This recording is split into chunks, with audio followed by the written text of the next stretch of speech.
most in team history. Stephen A., was this game more about the Ravens playing well or Dallas struggling? Of course it was about Dallas struggling. Their defense is hideous. Their defense is so bad, they're a top 6 team defensively against the pass because nobody throws the football on them because they don't have to.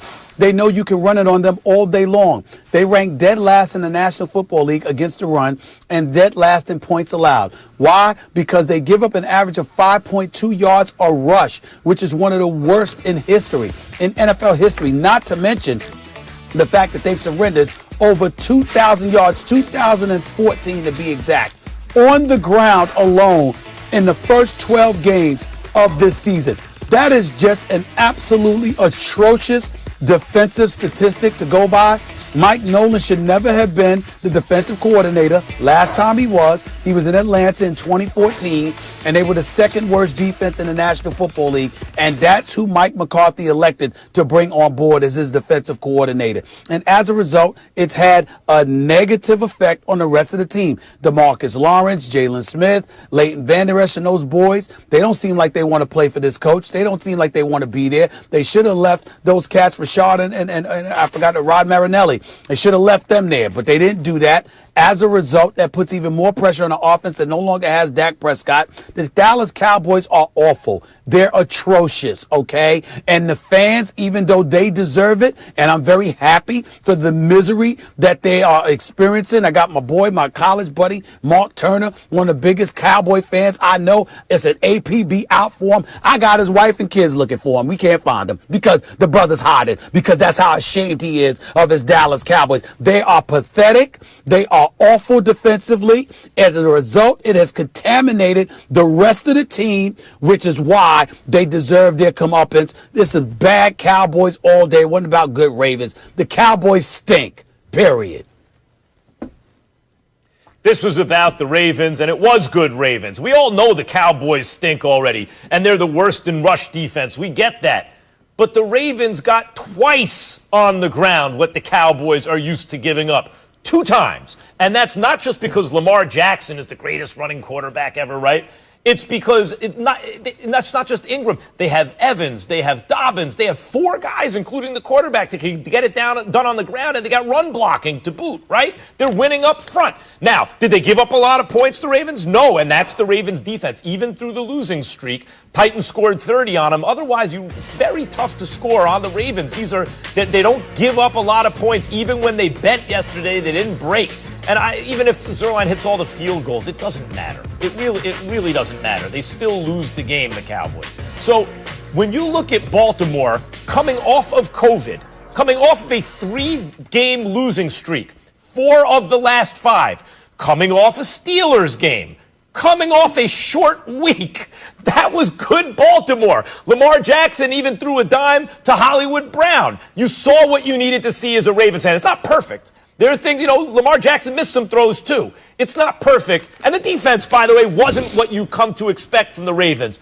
But it was good, trending in the right direction, and that's why they gashed the Cowboys for twice as many yards as the Cowboys normally give up on the ground.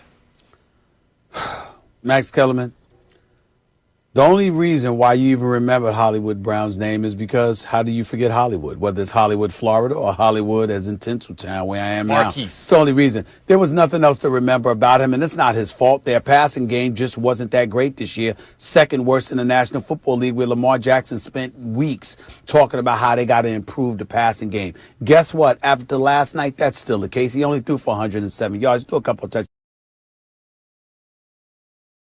Passes, a couple of nice throws, but they still have to address their passing issues. It's just that wasn't a story of relevance last night because they rushed for 294 yards against the Cowboys defense. When you're running the football, you're moving the chains, you're making things happen, you're keeping the opposing offense off the field, you're demoralizing defenses and what have you, and that's exactly what they did to the Dallas Cowboys last night. The Dallas Cowboys, from a defensive perspective, is absolutely positively pathetic. And when you have a pathetic defense, and that's more glaring than anything else, I find it very, very difficult to look at the Ravens and say anything positive other than the fact that they handled their business. They won a game they were supposed to win because they were going up against a horrid defense. That's all you can really say.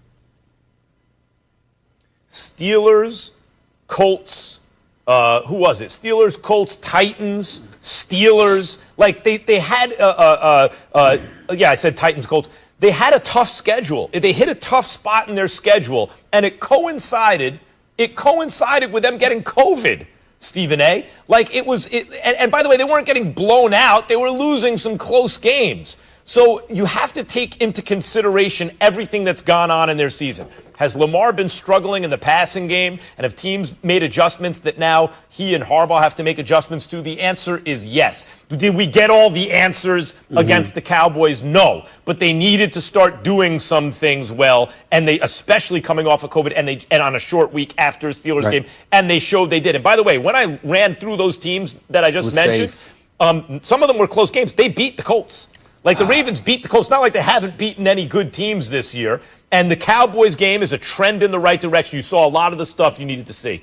The football gods were very, very good to the Ravens because when you're struggling, particularly when you have, I was mistaken, it wasn't the second worst passing attack in football.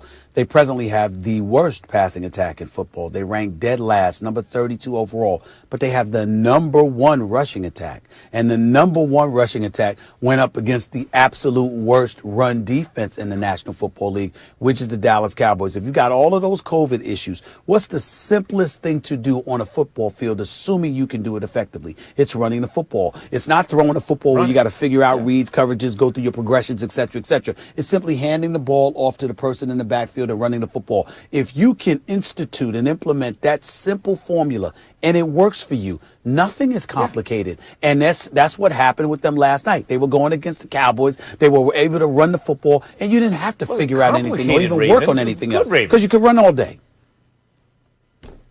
Yeah, it wasn't complicated, Ravens. It wasn't, oh, my God, look at that passing attack, Ravens. It's just a good performance by the Ravens. They were the big man in a little man's contest. Circumstances recently. Last night, the Ravens were the big man in a little man's contest. The Dallas Cowboys defense were the little men. Congratulations. So touching. It's really special. Max, I want to come to you on this because you're an expert on a lot of things like Tom Brady, and it seems like Carson Wentz as well. So I will start with you on this subject. It is official. Eagles head coach Doug Peterson has named rookie Jalen Hurts his new starting quarterback for Sunday's game against the New Orleans Saints. They are tops in total defense. Carson Wentz will now be his backup. Max, do you think Carson will ever be a quality starter again?